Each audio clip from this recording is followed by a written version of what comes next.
AI itself isn't new. Like, it's been around since the 1950s. The breakthrough that really led to a lot of what we see today is the ability for machines, for AI, to understand and generate language. And so when ChatGPT emerged in November 2022, all of a sudden anyone had access to it. So prior to that moment, it was hard for a marketer to look at AI and say, yeah, I totally get it. I can go use an image generation tool or a video generation tool or a language generation tool. But once we had generative AI, that a user with no coding or AI ability could show up and get value out of it, that was what created this kind of tipping point. Exit.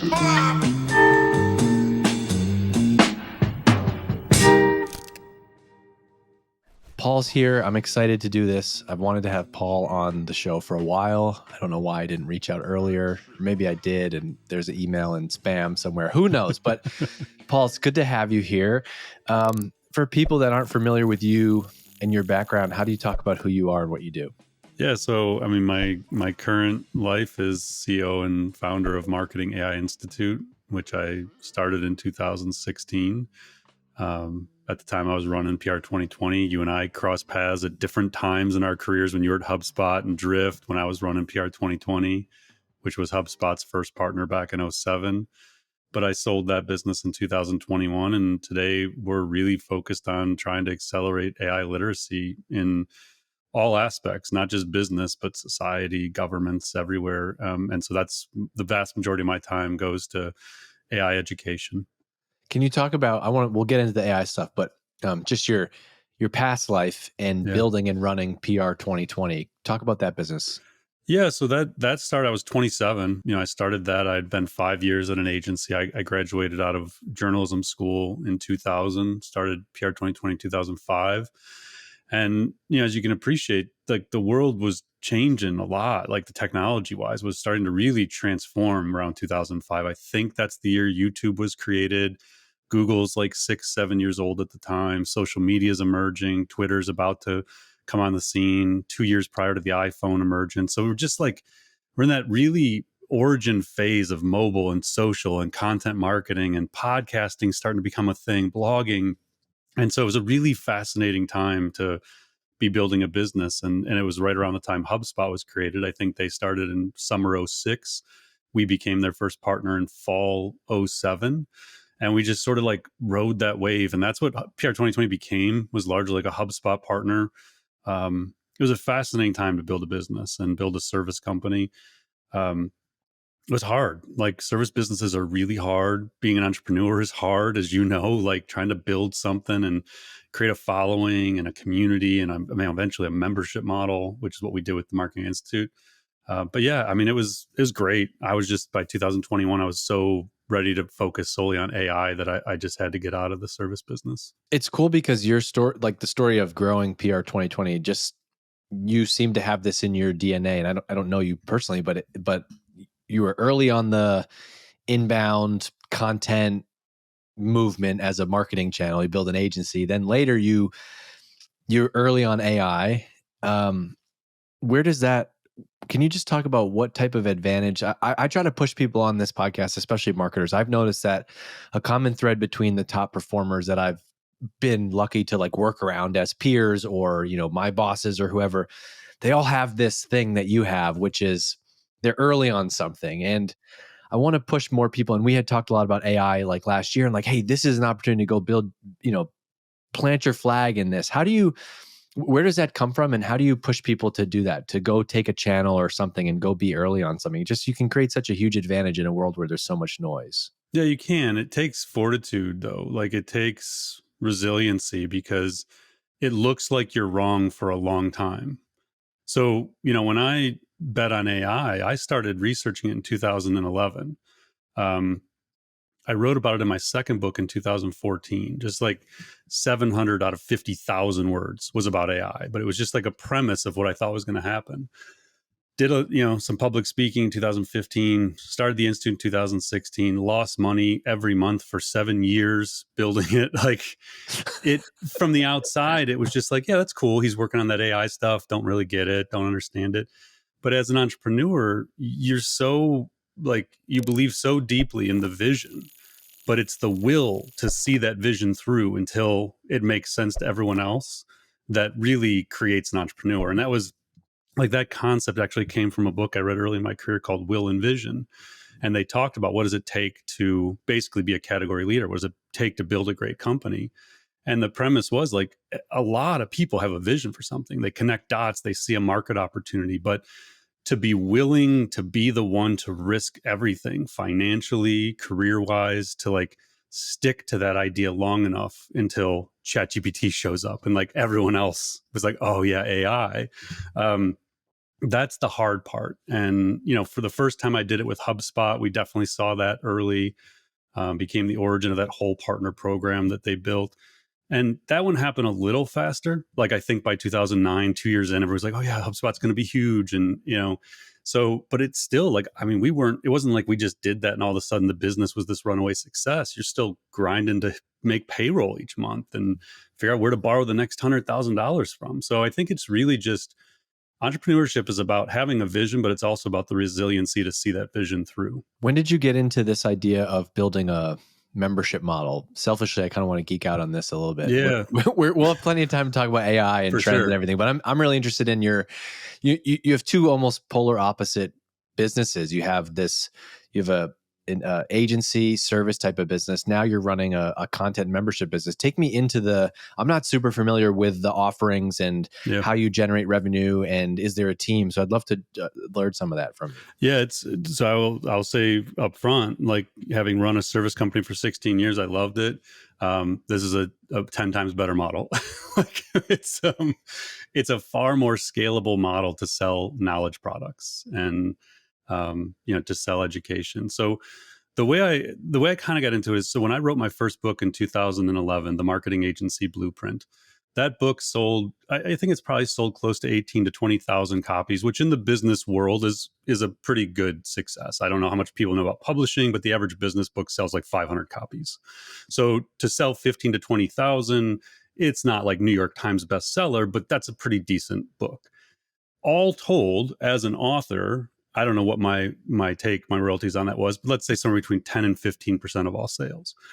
Maybe in the lifetime, that book generated like $30,000 to $50,000 in royalties. I don't know, like nothing. I wrote a book a couple of years ago, and every month I get like $111 Yes. check from like Authors Republic deposited to my PayPal, and I'm like, man, this is It's not glamour. Like, it's great to be able to say you wrote a book, but you have to activate that book to make it worthwhile. Yeah, well, I think for people like you and me doing it in the context of like, it's a platform to do other things. Obviously, if you're going to be a James Clear or Ryan Holiday, you can make lots of money, writing a book. But in this case, it was not the goal. Correct. So we took that book, though. This is 2011. So it came out December 2011. 2012, I created an AI academy, or an academy for agencies. And we created a blueprint series, 5 courses based on the book that we sold. I think it was for $9.99 each for the 5-part series. That series, I want to say, generated somewhere in the range of $250,000. It was the book in course form. Like, if you read the book, you basically had all the same knowledge. Yeah. So that was the first time in 2012 I saw like the information product opportunity and how people choose to learn in different ways. And some people want that interactive component and they want like the more visual. So we sold it through like Eventbrite and like just patched the thing together back in the day. I think we maybe used Thinkific as the learning management system back then. So then in 2014, I invented this kind of like point pricing model to sort of reinvent how pricing was done within service companies. So we created a series for that did probably $250,000 or more. Then we took we taught other agencies how to do client services. That series became, $250,000 plus. So we were doing something once that was like 30 to 50 hours of my life to create that could make money overnight while you were sleeping. And so when you're running a service company where every dollar basically is another element of human resource needed to deliver that dollar, to create something that just perpetuates and generates revenue and value for the customer, that's a really interesting thing. So I always wanted to find a way to do that. Like, I never was that interested in building software and kind of diversifying our revenue through software, but I saw information products as like a real key thing. Yeah, And then go everyone says ahead. that to me now. Everyone says it to me now. They're like, you need to be built like if you were really smart, you'd be building a SaaS product to then sell all these B2B markets. I'm like, look, I agree that that could be a path. I have no interest. I don't have any interest in do that. I'm not a great product person. I don't want to get in with developers and engineers. Like I'm very intentional about like just doing the knowledge and education side of Yeah. this. I think that's an interesting call out. When I think it's a great business, but as you know, the key is you have to have an audience first. Like, if you show up and start selling memberships or selling courses and you don't have an online audience, or you don't have a subscriber base of newsletter subscribers, it's really hard to have success. Yeah, I didn't mean to hit. I've hit this raise my hand button in Oh, it's okay. Zencaster for the first time. I don't know why I've ever done that. It's okay. So yeah, so it and it's interesting to think about what's possible. So you've always been, you have a lot of common threads. Like you built an inbound agency. You've always been creating content. Um, what was the catalyst to get you to say you started researching AI in 2011? When did you realize that there was an opportunity to like fill a gap here and create content and educate people? And what was the first piece of that for your business? So we looked at back. So if you go back to 2014, the second book comes out. 2015, I don't know that I ever did a talk about the core of that book. So the second book was the Marketing Performance Blueprint. It was talent, tech, and strategy, how to build an optimal like marketing program, basically. The AI piece was a segment of the tech section of the book. That is the only thing anyone ever asked me to come and speak about. The US government called. I keynoted the MarTech conference the next year. I did South by Southwest. So I realized by 2015 that the forward thinking organizations and events were interested in the AI topic. And then 2016, Mike Kaput and I, my chief content officer, who was working for me at PR 2020 at the time, we got talking over a happy hour. And it's like, well, this AI stuff's kind of interesting. Like, what should we do with it? And so we looked and said, well, we can tell the story of it. Like, that's what we're uniquely capable of doing. We're not the engineers, the data scientists, but we're journalists by trade. Like, we can tell a story. So we created Marketing AI Institute as a blog that was part of our agency. It was just a separate domain under the agency. And the two of us just basically started researching and writing about AI. And my belief was, if we build an audience, like if we get people subscribing and we get enough of them, at the time, my belief was 10,000 was like the minimum I wanted before I committed to anything else, then we would maybe consider building a conference. So my friend Joe Polizzi had built Content Marketing Institute, Content Marketing World. We'd seen it done. I kind of knew what the blueprint was. And so that was the vision of like, well, we could build something like that if we get enough people interested in it. And when you said you started writing, was the initial distribution? What was the initial distribution of that to get those first 10,000 subscribers? It was just a blog and then a weekly newsletter that just kind of recapped whatever we were writing about. And the blog there was a few components to it. One, we wanted to look at use cases and tools if they were out there. Two, I wanted to interview the entrepreneurs who are actually building the stuff, because I was still trying to figure out, what is the story? Like, is AI real right now? Can we be integrating it into our businesses? What does that look like? Should I be thinking about it for our clients and bringing services to them around AI? And the only way to do that was to go talk to the people building it and try and figure out, where are we? And I think 2016, in retrospect, we were very, very early. Like, adoption, honestly, in enterprises, as you know, it's still extremely early. So back in 2016, it was almost non-existent. And then fast forward to today, what's the full view of the business? You have content, you do an event. What's the mix? Yeah, so media, event, and education are kind of the three pillars of the business model. So the media side is publish content, build an audience. We have about 65,000, I would say, subscribers, like opt-in contacts, however you want to define them. That grows at about 3,000 to 4,000 a month now. The top of the funnel is largely the blog. The podcast has really become a driver, and I can get into kind of how that happened. It was sort of by accident that we built a massive growing podcast.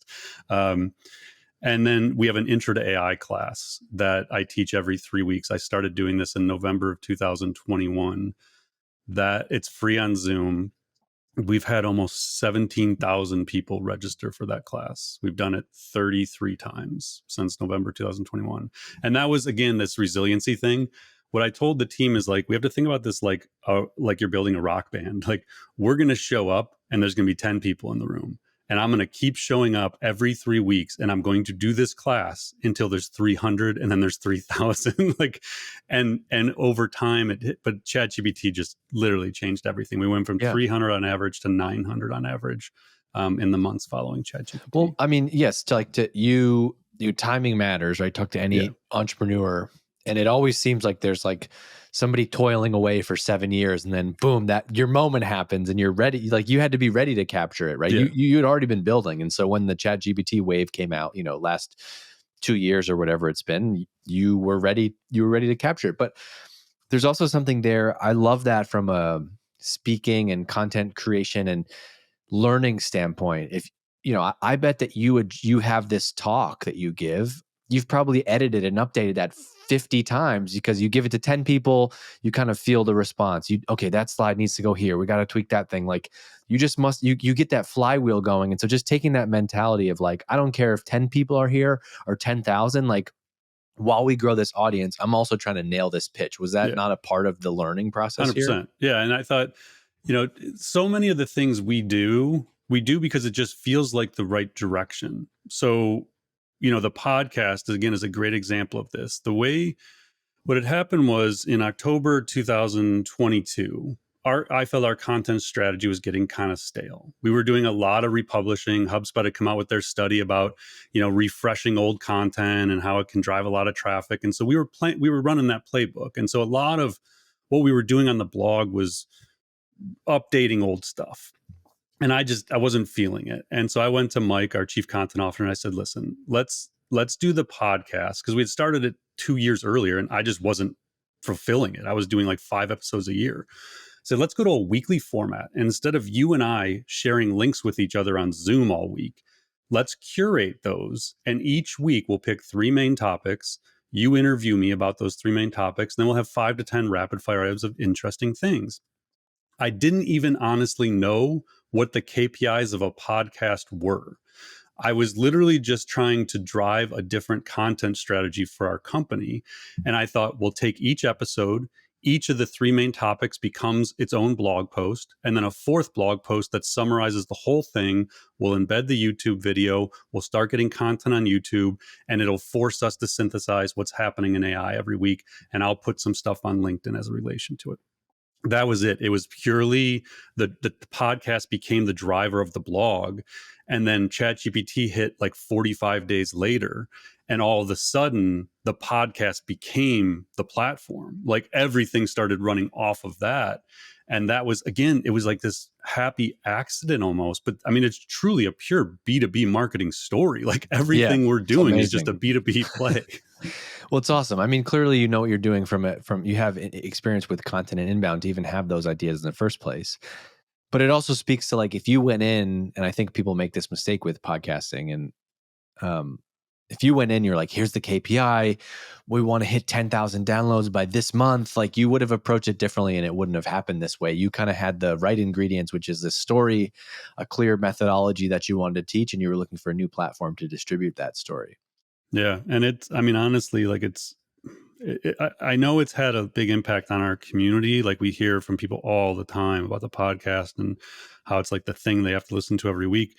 But it's done as much for me and Mike, I think, because it really does force me like to keep up with everything I'm already reading and listening to and watching, but then to once a week stop and think about it in a deeper way.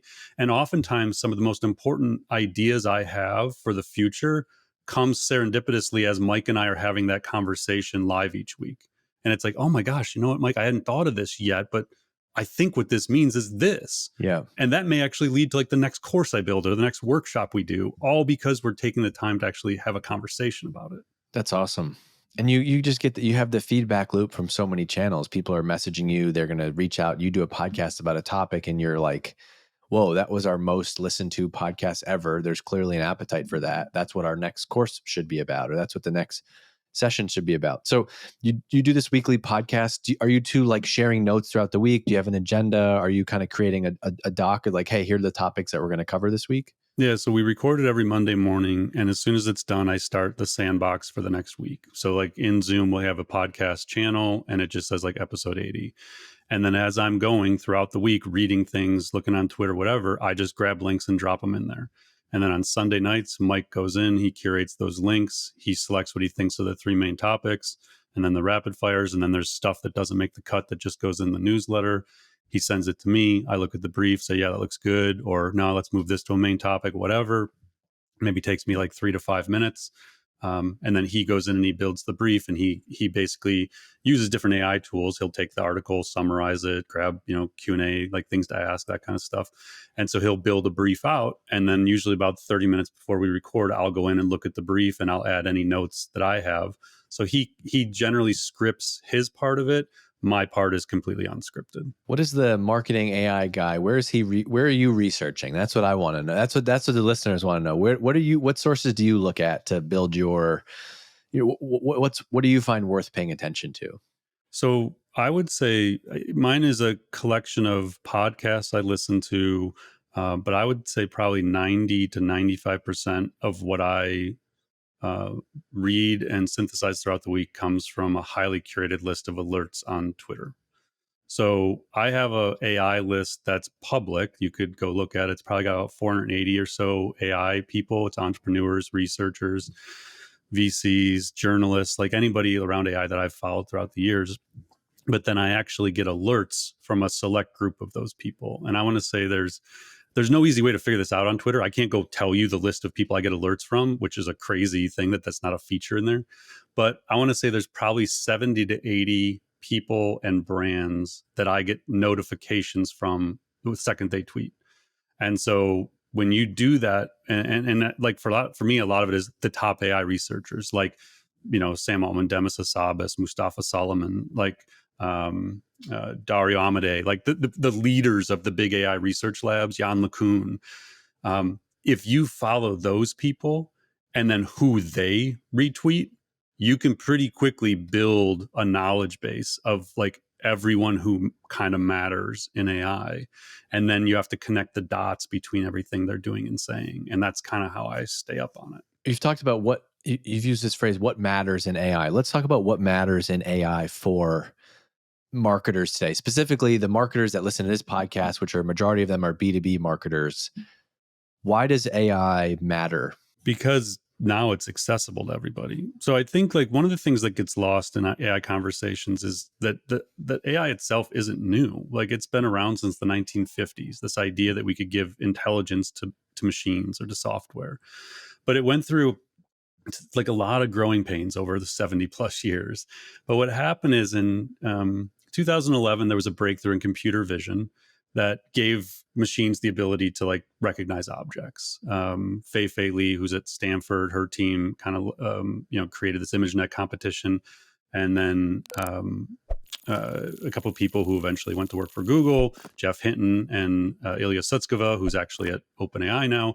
Him and another guy created a tool that basically achieved like superhuman object recognition. That was a breakthrough in deep learning in 2011. In 2017, the Google Brain team invented what's called the transformer. GPT stands for Generative Pre-trained Transformer. It gave us the ability to build language models. And so the breakthrough that really led to a lot of what we see today is the ability for machines, for AI, to understand and generate language. And so when ChatGPT emerged in November 2022, all of a sudden anyone had access to it. So prior to that moment, it was hard for a marketer to look at AI and say, yeah, I totally get it. I can go use an image generation tool or a video generation tool or a language generation tool. But once we had generative AI, that a user with no coding or AI ability could show up and get value out of it, instant value, that was what created this kind of tipping point. And so now what we see is like, if you think about generative AI as a class, there's image, video, audio, code. All of these things are accessible right now. And so what we're seeing is enterprises that know these tools are there and they can go get it for $20 a month or $30 a month from, OpenAI or Microsoft or Google. but very few companies actually know what to do with this or how to pick an AI writing platform or an image generation platform, things like that. So it's become real to where CEOs are demanding action, boards are demanding actions of their CEOs, VCs won't give startups, tech companies any more money until they have an AI roadmap. Like, it just became this thing that everyone needs to solve for, but no one seems to actually know what to do. What are some people love like the practical, tactical examples? You're a marketer, you're a CEO now, but you started a marketing agency, you built a marketing AI institute. What are some of the best or your favorite like real examples of how AI can be used in a marketing capacity? Yeah, we teach people like a use case model, which is think about the things you do. So if you're an email marketer, if you do analytics, social media, whatever it is, think about the things you do every day, the tactical things, and look for ways to AI to enhance it. So an example for us would be our podcast, as I mentioned. If we did every tactical thing each week manually with no AI, it would probably take 30 to 50 hours of work. We do it all in probably 8 to 10 hours.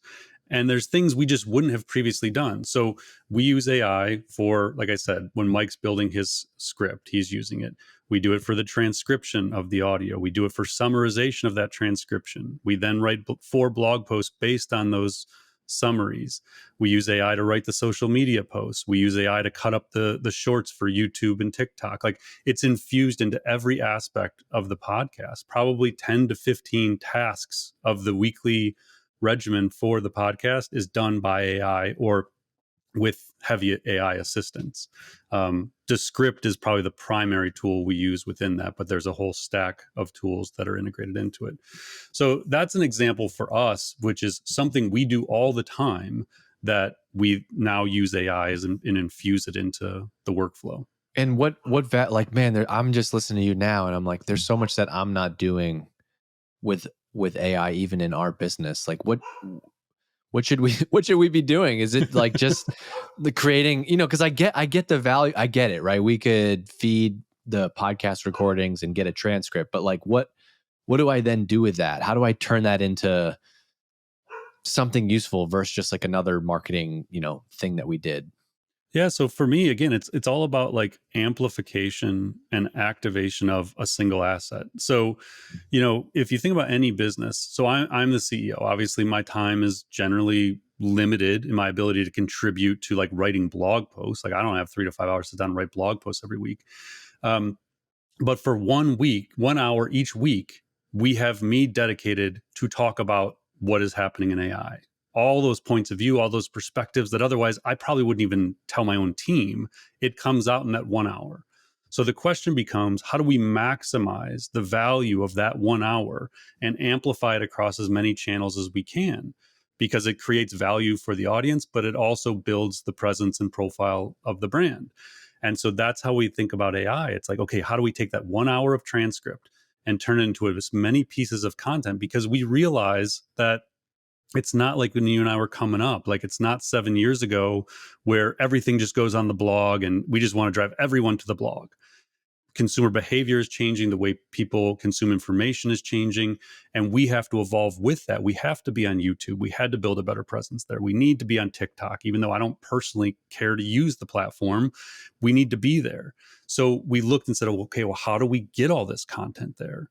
And so that's how we look at AI as a way to really help us do this. We have a team of 7 people.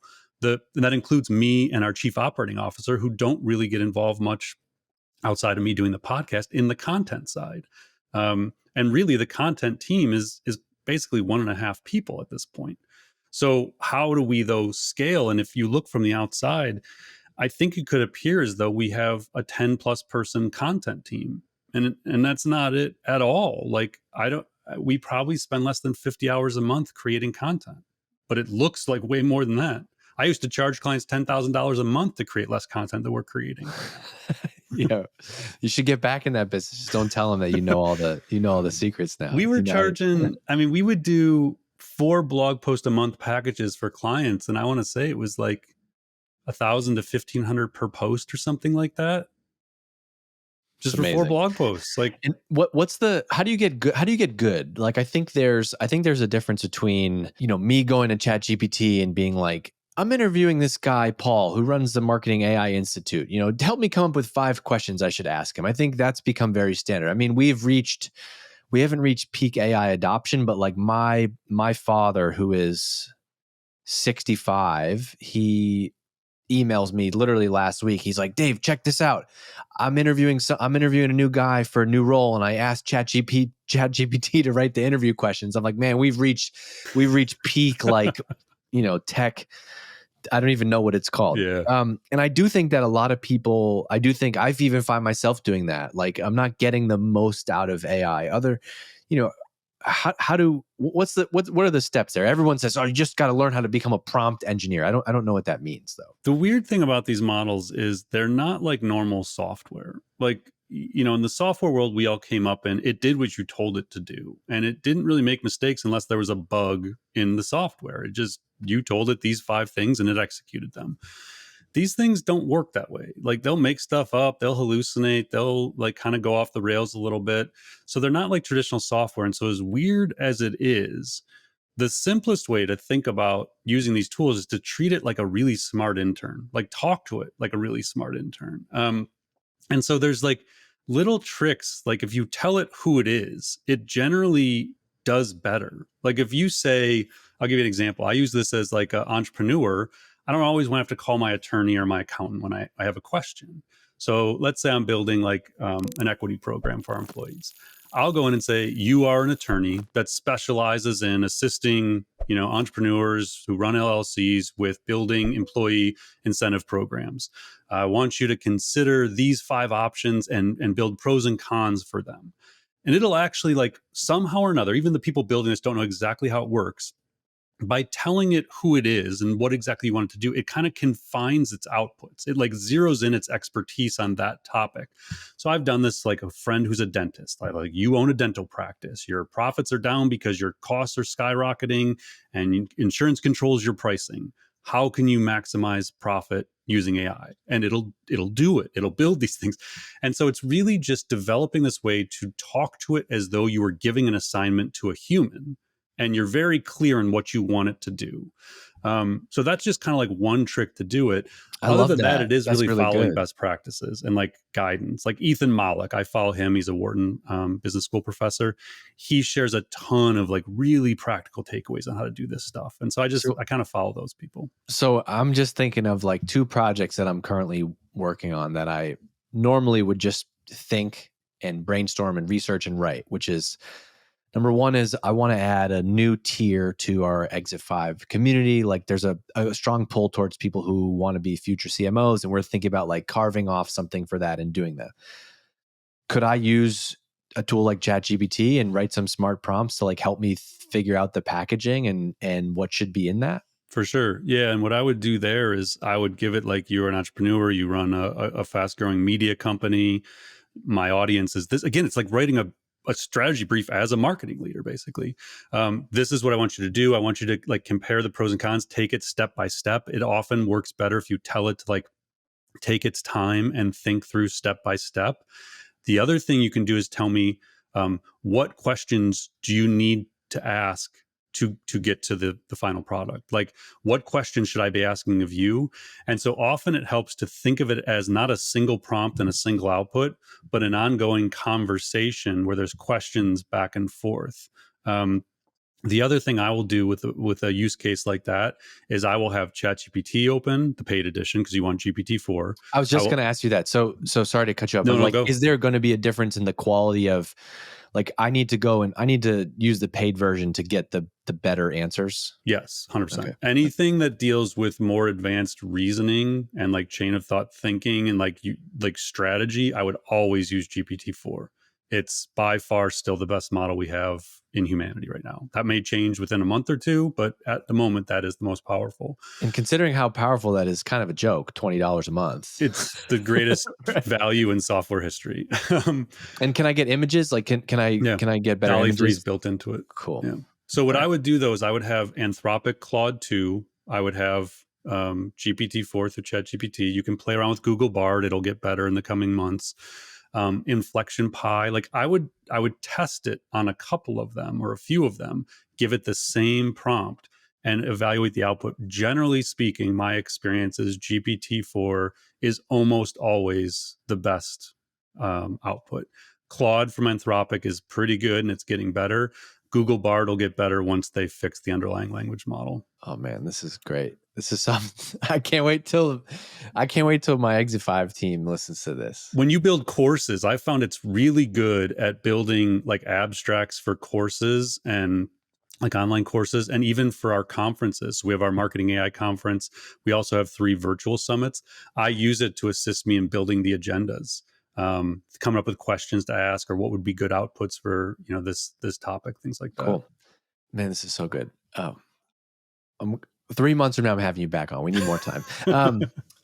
So what's something that you see, a myth, an objection, a false belief that you see, people writing on LinkedIn or on Twitter, specifically in the B2B marketing space, that you want to correct or wish you could shape, that maybe something that they believe is true is not? AI is scary, AI is going to take my job, or AI can't do this, or the quality is crappy. Some myth that you see that you want to myth bust. Yeah, I mean, I do think it's scary, honestly. Like I think it's going to be very disruptive to knowledge work. I think it's going to be there's a very good possibility it's going to be a painful few years as the newer models come out, and it affects. I mean, there's 100 million U.S. workers that are knowledge workers, roughly. That's doctors, lawyers, accountants, attorneys, marketers, consultants, whatever. It's all of them.